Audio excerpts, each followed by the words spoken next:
اس کو بتانے سے میری بھوک کم ہو جائے گی، میری پیاس کم ہو جائے گی، جب اس کا اس میری عبادت سے لینا دینا ہی کوئی نہیں ہے؟ اللہ نے تو خود فرما دیا انا اجزی بھی، اگر میرے لیے رکھا ہے تو جزا پھر میں نے تجھے دے دی ہے۔ لوگوں کو کیوں بتا رہے ہو؟ لوگوں کو کیوں سنا رہے ہو؟ اس کو بولتے ہیں ریاکاری، دکھلاوا، لوگوں کو بتانا، لوگوں کو دکھانا، لوگوں کی نظروں میں اپنا مقام بڑھانے کی کوشش کرنا۔ یاد رکھیے جس کا مقام اللہ بڑھانا چاہے اس کو کوئی روک نہیں سکتا، اور جس کو اللہ گرانا چاہے ساری دنیا مل کے اس کا مقام ایک رتی برابر بھی نہیں بڑھا سکتی۔ آگے بڑھتا ہوں، رمضان کہیں میرا ضائع نہ ہو جائے، لوگوں اپنے دلوں کو صاف کر لیجئے۔ دل پہ ہاتھ رکھ کے نبی علیہ الصلوۃ والسلام کی اس حدیث مبارکہ کو سننا ہے، اور رمضان کی اگر واقعی سے ایمانوں میں لذت اور چاشنی کو محسوس کرنا ہے، اس دل کو صاف کر کے تراویح کو ادا کریں، اس دل کو صاف کر کے بھوکا پیاسا رہیں، اس دل کو صاف کر کے نمازیں پڑھیں، اس دل کو صاف کر کے قرآن کی تلاوتیں کریں۔ اگر یہ دل صاف نہیں ہے، دلوں میں نفرت، کدورت، بغض اور حسد اور ناراضگی ہے، میں نہیں کہتا نبی کریم صلی اللہ علیہ وآلہ وسلم کے دو ٹوک الفاظ ہیں، جس انسان نے کسی دوسرے مسلمان بھائی سے 3 دن سے زیادہ ناراضگی رکھی، 3 دن کی اللہ مہلت دیتا ہے، 3 دن کا اللہ ٹائم دیتا ہے۔ اپنی انا کے گلے پہ چھری چلا دو، اپنی انا کو سائڈ پہ پھینک دو، اور اللہ رب رحمان کی بات مان لو۔ اس سے دوستی، سگے بھائی سے بات چیت بند کی ہوئی ہے، اگر اپنی ذات کے لیے بند کی ہوئی ہے تو رب رحمان کہتا ہے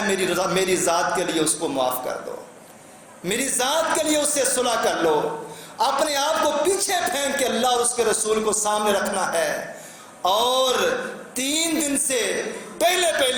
اپنے معاملات کو درست کرنا ہے، کیونکہ نبی نے فرمایا 3 دن کے بعد اس ناراض بندے کی نہ اللہ عبادت قبول کرتا ہے، نہ نیکی قبول کرتا ہے، نہ دعا قبول کرتا ہے۔ دیکھنا کہیں میرا اور آپ کا رمضان ضائع نہ ہو جائے۔ اللہ کو منانے کے چکروں میں نے اللہ کی مخلوق کو کونے خدرے میں لگایا ہوا ہے، ان کو رلایا ہوا ہے، ان کی آنکھوں میں آنسو لانے کا باعث بنا ہوا ہو۔ یاد رکھیے صحیح مسلم کی حدیث ہے، نبی نے فرمایا تفتح ابواب الجنہ یوم الاثنین و یوم الخمیس، لوگوں ہر جمعرات اور سوموار کو جنت کے دروازے کھولے جاتے ہیں۔ فیغفر لعبد لا یشرک باللہ شیئا، ہر اس بندے کو معاف کر دیا جاتا ہے جس نے رب کبریا کے ساتھ کسی کو شریک نہ ٹھہرایا ہو۔ الا رجل کانت بینہ و بین اخیہ شحناء، مگر اس روئے زمین پر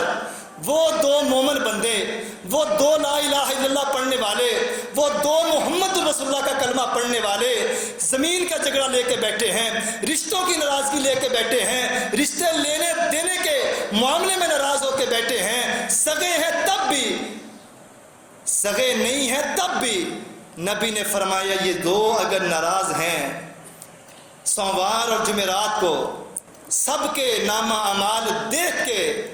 اللہ قبول کرتے ہیں اور معاف کرتے ہیں، مگر یہ 2 جو آپس میں ناراض ہوتے ہیں، اللہ فرشتوں سے کہتے ہیں ان دونوں کا نامہ اعمال سائڈ پہ کر دو،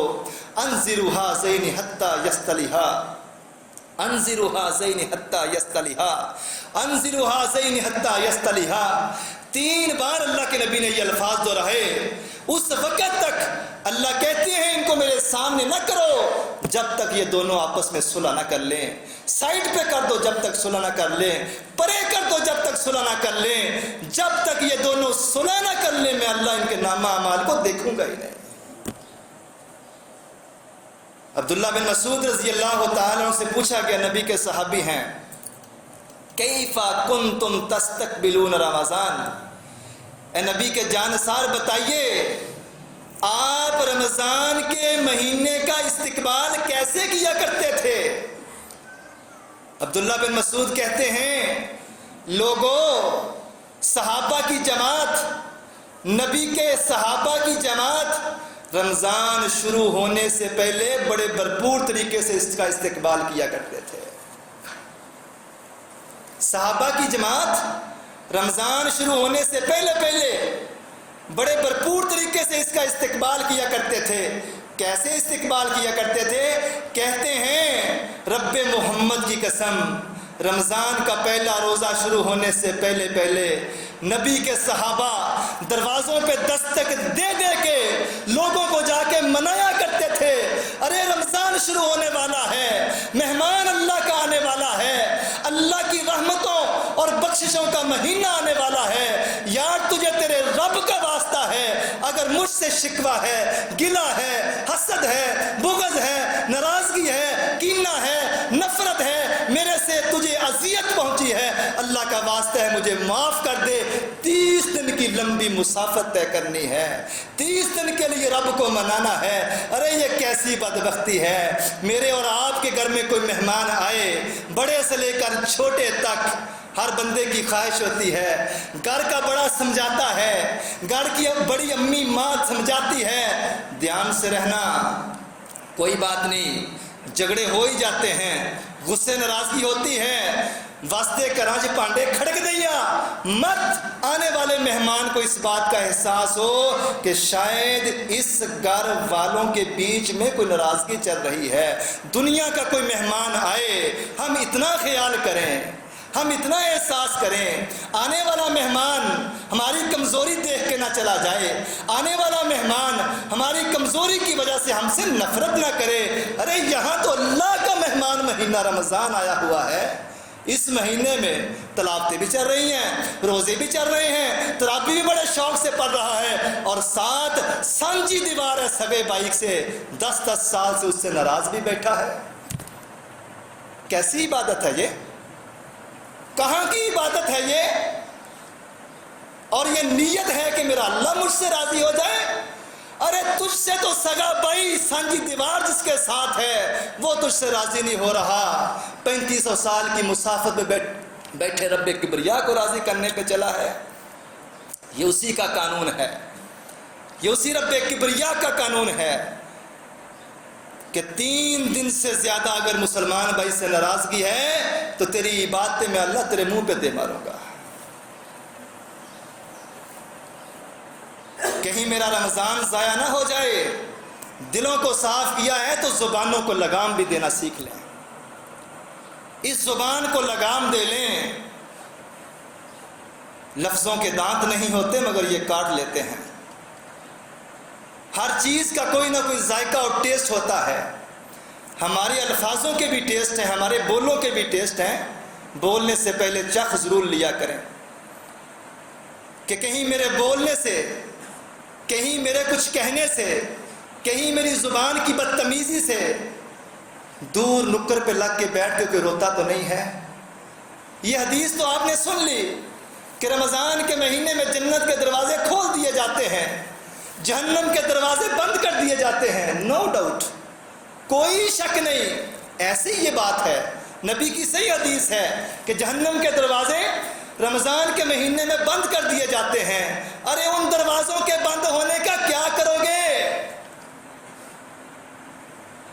جو آگ آپ نے، میں نے اس زمین کے سینے پہ لگا رکھی ہے، کہیں اپنی زبان کی بد اخلاقی سے آگ لگائی ہوئی ہے، کہیں اپنے کردار سے جو ہے آگ لگائی ہوئی ہے، میرا اور آپ کا کہیں نہ کہیں کچھ نہ کچھ کسی نہ کسی طریقے سے آگ لگانے میں، اس زمین کو جہنم کا بنانے میں کردار ضرور ہے۔ میں نہیں کہتا، صحیح بخاری کی حدیث سن لیجئے، اللہ کے نبی صلی اللہ علیہ وآلہ وسلم کے سامنے مدینے کی 2 عورتوں کا ذکر کیا جاتا ہے۔ صحابہ کرام نے ذکر کیا، اللہ کے رسول، ان فلانۃ، فلان جو عورت ہے نا، کثرت سے روزے رکھتی ہے، کثرت سے نمازیں پڑھتی ہے، کثرت سے صدقہ و خیرات کرتی ہے، کثرت سے تہجدیں پڑھتی ہے، نفلی عبادتیں بھی کرتی ہے، فرضی بھی کرتی ہے، توزی جیرانہا، مگر اے اللہ کے رسول اس عورت کے اندر ایک خامی ہے، اس عورت کے اندر ایک نقص ہے، اس عورت کے اندر ایک بڑی بری عادت ہے، توزی جیرانہا، اپنی زبان سے اپنی مسلمان بہنوں کو تکلیف پہنچاتی ہے۔ لوگوں نبی نے بڑے سخت الفاظ کہے، فرمایا میرے صحابہ تم نے بتایا وہ رمضان کے روزے بھی، نفلی روزے بھی رکھتی ہے، فرضی نمازیں بھی اور تراویح بھی پڑھتی ہے، فرضی نمازیں بھی اور تہجدیں بھی پڑھتی ہے، زکوٰۃ بھی اور صدقہ خیرات بھی دیتی ہے، او میرے صحابہ لا خیر فیہا، اس عورت کے کسی نیک عمل کے اندر کوئی خیر نہیں ہے۔ اگر اس کا ترجمہ میں پنجابی میں کروں، اللہ کے نبی نے فرمایا لا خیر فیہا اودیاں قادیاں نمازاں، لا خیر فیہا اودی قادی تراویح، لا خیر فیہا اس کے کون سے روزے، کوئی روزے نہیں ہے اس کے، اگر اس زبان پہ قابو نہیں ہے۔ مسند احمد کی حدیث ہے، نبی نے فرمایا نیک عمل کرنے کے بعد اگر انسان اس زبان پہ قابو رکھنا سیکھ لے تبھی یہ نیک عمل انسان کے نامہ اعمال میں نیکیوں کا باعث بنتے ہیں۔ نبی نے بڑے سخت الفاظ اس عورت کے لیے کہے، فرمایا میرے صحابہ اگر یہ زبان اس کی قابو میں نہیں ہے، لا خیر فیہا، اس کی کوئی نیکی نہ مجھ محمد کو منظور ہے نہ رب کبریا کو منظور ہے، ہی من اہل النار، نمازیں پڑھنے کے بعد بھی، روزے رکھنے کے بعد بھی، تہجدیں ادا کرنے کے بعد بھی، تلاوتیں کرنے کے بعد بھی، ہی من اہل النار، اس زبان کی بے لگامی کی وجہ سے یہ عورت اللہ کی جہنم کا ایندھن بننے والی ہے۔